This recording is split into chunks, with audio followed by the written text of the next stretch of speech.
based upon information belief, he wasn't fed and did not drink from Friday when he was held in custody until Monday when he's in that STAR chamber. I didn't eat Friday, Saturday, Sunday. Monday morning, they came for me. In addition to many, many instances this week in which the prosecution simply was not ready to present their case as is usual, here we're going to take a look at several other instances in which the state, including the prosecution and the judge, seem to have gone off track and done things that are inappropriate. The first thing we'll take a look at is when D.A. Hilton is questioning Woody and essentially injects testimony into her questioning, which is a big no-no. And when they told you they had to verify what you said, you continued to talk to the police. Because with the knowledge that I have, it's nothing to trick the police. But if they had to verify what you said, they had to make sure that what you said was true. How could you trick the police? Easy. Overruled. How could you trick the police? Easy. How? I can't tell you that. Okay. Were you aware that the things that you talked about were verified? Sustained.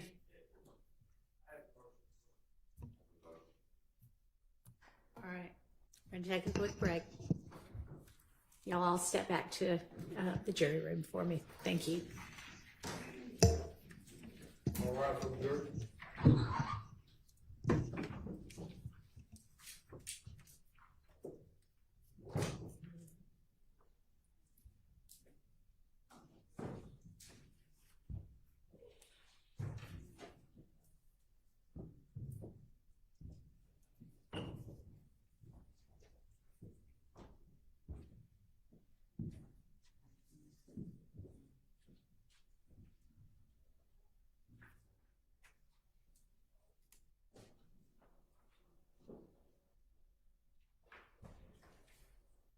All right, I don't know which, y'all can be seated. I don't know which person. I'll go out. You can go out, thank you. You say go out? Yeah, just stick very close. Ms. Melnick, you're gonna go out there with him? All right, thank you. I don't know who voiced the objection first, but, I mean the motion, who said they had a motion first, but go ahead. Your Honor, the way I wrote down in my notes is that the prosecutor said, not a question, but a statement, that the police verified inculpatory information from Mr. Copeland. That is not true, by the way. It is questionable whether anything's verified, but obviously jurors make that determination. That is testifying by the prosecution, that is bolstering by the prosecution, that is putting the prosecution's thumb on the scale of the justice, which none of this can be done. This is not the first time that the prosecutors have put themselves in as giving facts before the jury rather than just trying to obtain facts. So I am moving for a mistrial. If your honorable court denies it, I need curative instructions to strike it, and respectfully, if it happens again, it will not be the second time. It's a continuum. So I would ask the court, I know you weren't here, but to keep that in mind as we go forward as well. I'm not moving off my mistrial. I'm just anticipating. No one wants a mistrial. I didn't want a mistrial, but why say that to a witness? So I don't see any good faith in that question. All right, thank you. Mr. Short. I adopt everything that my motion is the same. I adopt everything that Mr. Attorney Steele said. I'll also say that in Attorney Hilton's statement that the claims of Mr. Copeland were verified by the police. It's an improper expression of belief by an advocate in front of the jury, and that is improper. And I'll also add, Your Honor, not only do I not believe it to be true, but also there has been absolutely no evidence presented that any of this has been verified. All right, So, thank you, Your Honor. thank you. Response? Oh, I'm sorry. Yeah, everybody joins. Okay. When I asked the question, Your Honor, what we will eventually get to with Mr. Copeland, I believe, is that he's the person who told the police initially on the night of the murder about certain facts that were verified. And when I say verified, that we have corroborating evidence to support it.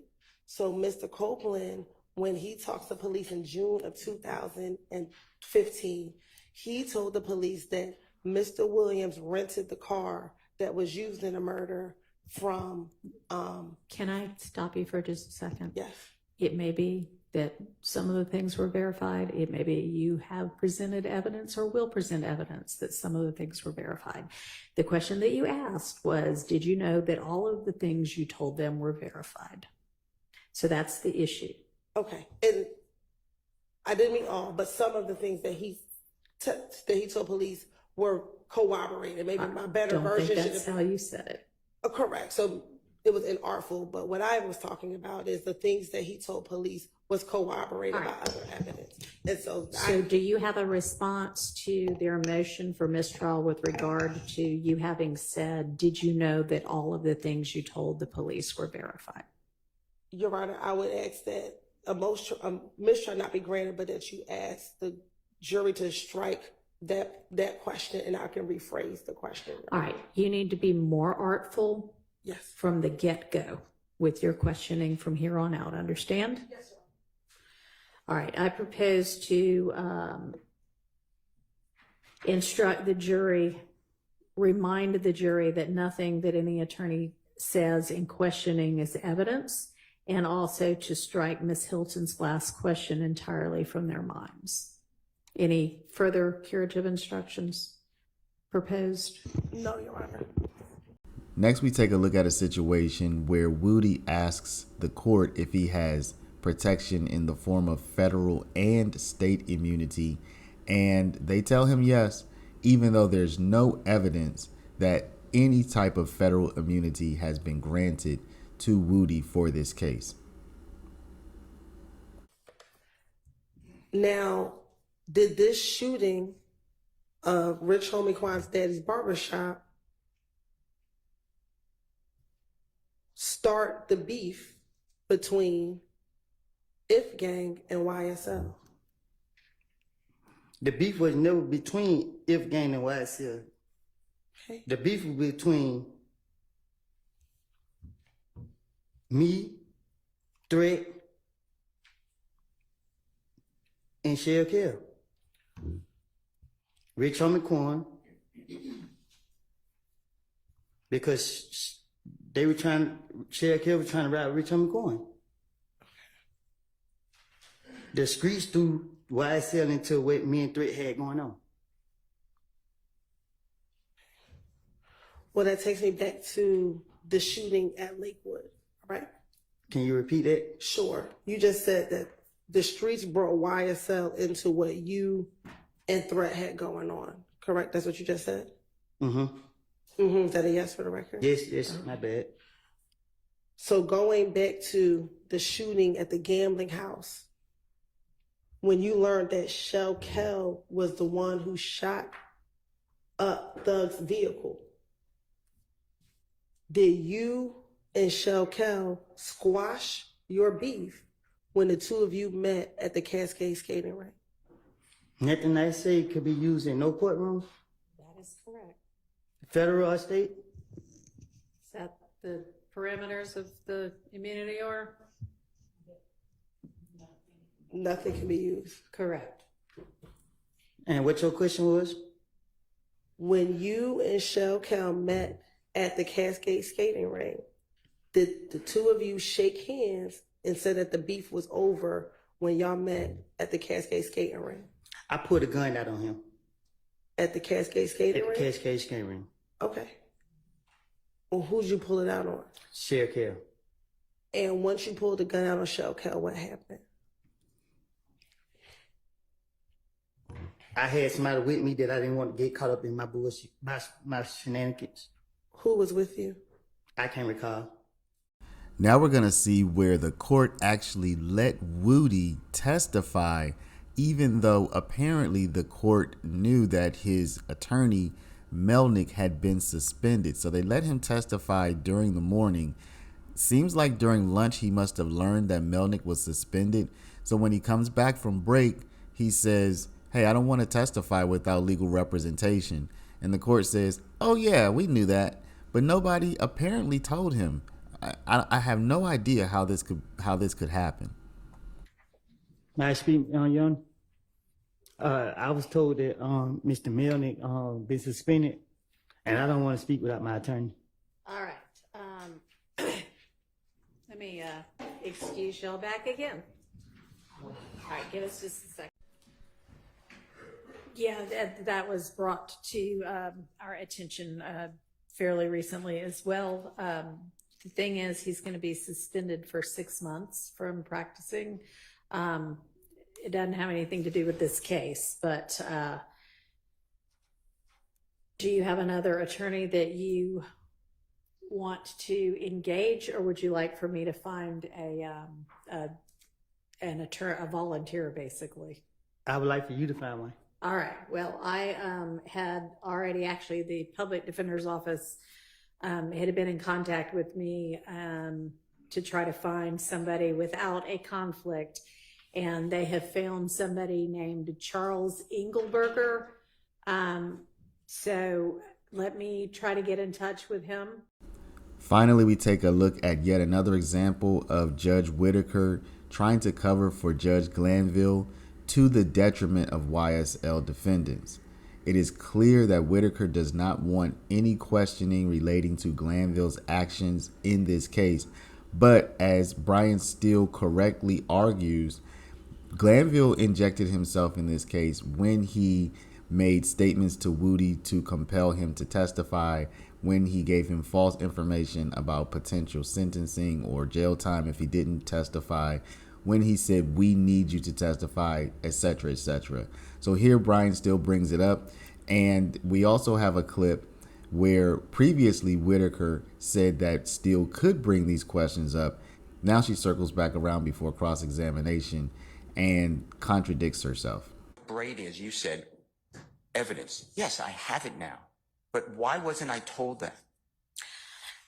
And I want to ask questions. Okay, so Judge Glanville is off the case.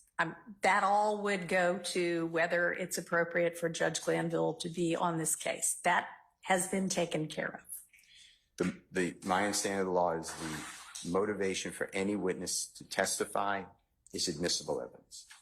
Right, and you can certainly ask Mr. Copeland about that. And I'd like to ask the judge on page 36, line 3, until the trial is over, until all defendants have been, I got these 6 that we have right now, then there's another 6. Ms. Hilton said, no, there's another 12. The court said there's another 12 or thereabouts that are still outstanding for various forms or another, and they're talking about he has to stay in jail. And I'd like to ask Ms. Hilton, Ms. Love said the same thing, and Judge Glanville, why would you tell him that when that is not the law? You can't just hold a human being. All right, so you can certainly ask Mr. Copeland about that. Okay. Also, that reminds me that with regard to cross-examination, I know, Mr. Steele, you had at one point suggested an interest in cross-examining Mr. Copeland as to everything that went on during the ex parte, and some of that is no longer relevant. So anything, I mean, if you want to cross about things that the state said to him or that he said to the state, that's fine, but we have, I think, both circumvented and the whole coercion issue, and he has now been properly and correctly advised by this court and had the advice and counsel of 3 different attorneys that I know of. So that should no longer be an issue. And so that should no longer be relevant. So I would not permit examination or testimony about that. All right. Well, of course it's okay because you are the honorable court. But I will make an attorney proffer Okay.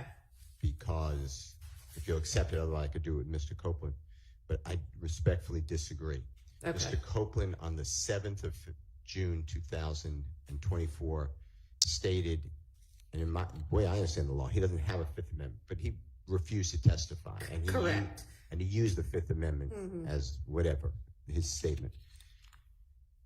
He made it clear to me as a reader of the June 10th, 2024 ex parte meeting that he was not going to testify.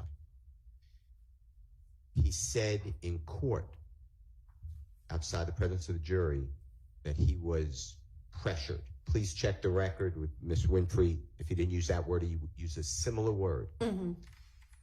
He would never have testified except for that ex parte meeting where Judge Glanville pressured him as well as Ms. Hilton. So I believe that it does go to his state of mind while he started to testify. Your Honorable Court correctly, in my understanding of the law, told him what is his options and how long he's looking in custody, and told him, I believe, the decision's his. The legal decision, though, will trigger you to have to exercise your discretion and hold him in contempt. So I believe that the jury gets to determine that information. In addition to that, Judge Glanville was with us since January 4th of 2023. This jury is all selected from the very first panel. To me, he was biased in front of the jury. I understand that what you said, that, no statement, I appreciate what you said. No statement made by the former court disparaging of lawyers should be considered, or whatever the words were. But there's also going to be a jury instruction that nothing that the court says is intimated an opinion. And I disagree in this case with that instruction. I'm going to object to that instruction. And I need the jurors to understand that Judge Glanville, I will make it clear. I will make it clear. I am excluding this honorable court. But Judge Glanville pressured him. And I will argue to the jury that Judge Glanville was biased. And that is admissible because it all happened in front of the jury. And from just Judge Glanville's demeanor, and I'm not here to hurt Judge Glanville. In fact, I like Judge Glanville. But I don't know what happened in this case, but I like him before this case. But the way he conducted himself to people in this courtroom, I've never really seen a judge do. So I want to ask Mr. Copeland, it is very important to me to explain that he was taken against his desire into Judge Glanville's chambers, that he was with Judge Glanville, Miss Hilton, his lawyer. I'll make it all perfect. If I don't, you could admonish me and the state can correct me, but I'm not here to snowball anybody. But to say that I can exclude statements of Judge Glanville and, most importantly, the conscious or subconsciousness of this witness, because I believe, and I've not spoken with him, Your Honor. I've not spoken with his lawyer about it. But I believe that Mr. Copeland will truthfully say that he believed that Judge Glanville and the state of Georgia are one.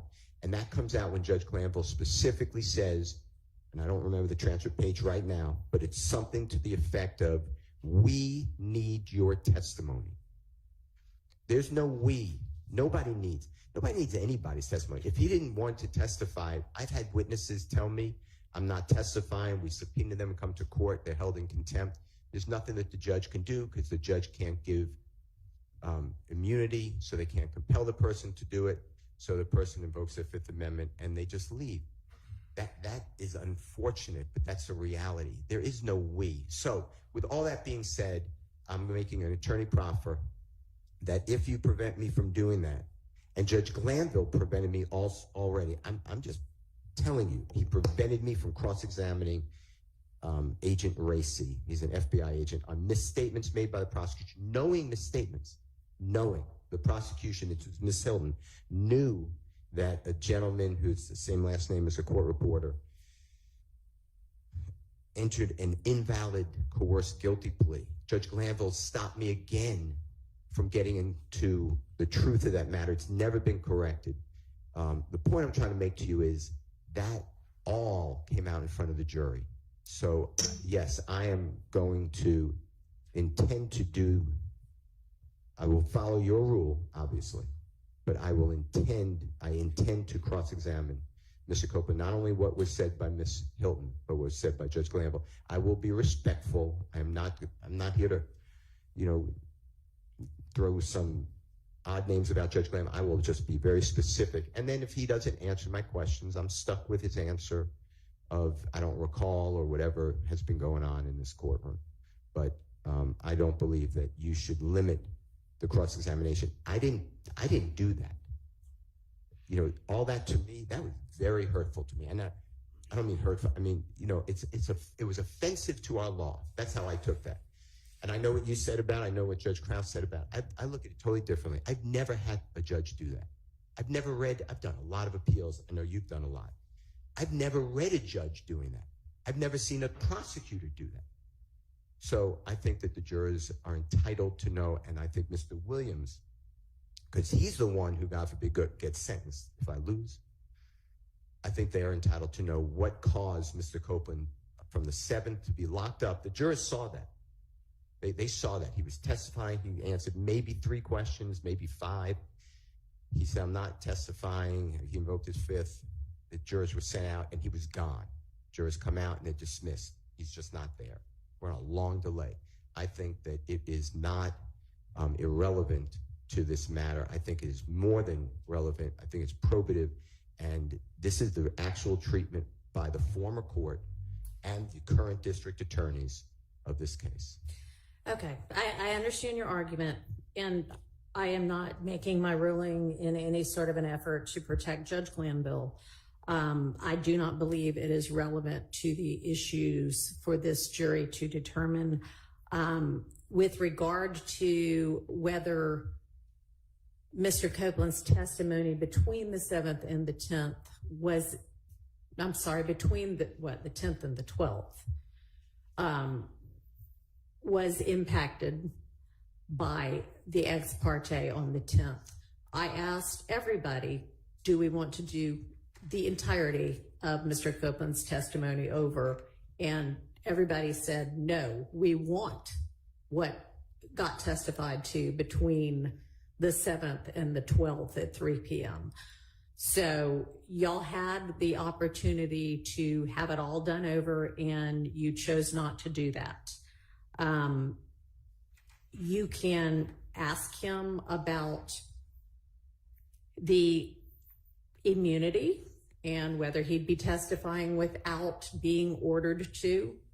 That's fine. But beyond that, the ins and outs of what happened in the ex parte with regard to whether there was a biased judge or not are, in this court's legal opinion, not relevant to these issues. I understand your ruling. I'm going to follow your ruling. I hope I made a good attorney proffer on cross, but those are the topics I would go in. I would not go into. He also was, by the way, I have, based upon information, belief, he wasn't fed and did not drink from Friday when he was held in custody until Monday when he's in that star chamber. So I think that goes to his frame of mind as well. So, and when I say he, I'm talking about Mr. Copeland. And he was put into a jail in DeKalb County where the system was down. At least that's what he was told. He couldn't contact a family member. So I think that all that adding up to make his determination that, yes, I think that it's a corrupt system and the judge and the DA were going to hold me for not only this trial, but who knows how long 26 people can dispose of their case. All right, well. I call my people like, hey, look, y'all put money on the phone and money on my book. They listen to my call. I know they listen. They see that I'm getting comfortable. They removed me from that jail and put me in DeKalb County Jail and put me in a whole dorm by myself with no water, no TV, no phone, no nothing. No books to read, no nothing. So I'm like, dang. You feel me? So as in, the next day, hey, can I get a pen number to use the phone? Oh, the system down. But y'all still booking people in. Everybody using the phone but me. Can y'all cut the TV on or the TV don't work? It's feces in the toilet. I gotta walk around like this the whole 24 hours. Can I get something to clean this up? I gotta clean the whole dorm just to get the smell out. The toilet ain't working. It's full of waste. The officer come feel bad for me. Fill it up with bleach. I bleached this thing down so bad that bleach was stuck in my nose. 5 hours later, back stink again. Flies, can't eat the food. I didn't eat Friday, Saturday, Sunday. Monday morning, they came for me. They were looking for me, they couldn't find me. So when they finally found me, I had came out the room. They like, where you been? We've been looking for you. I said,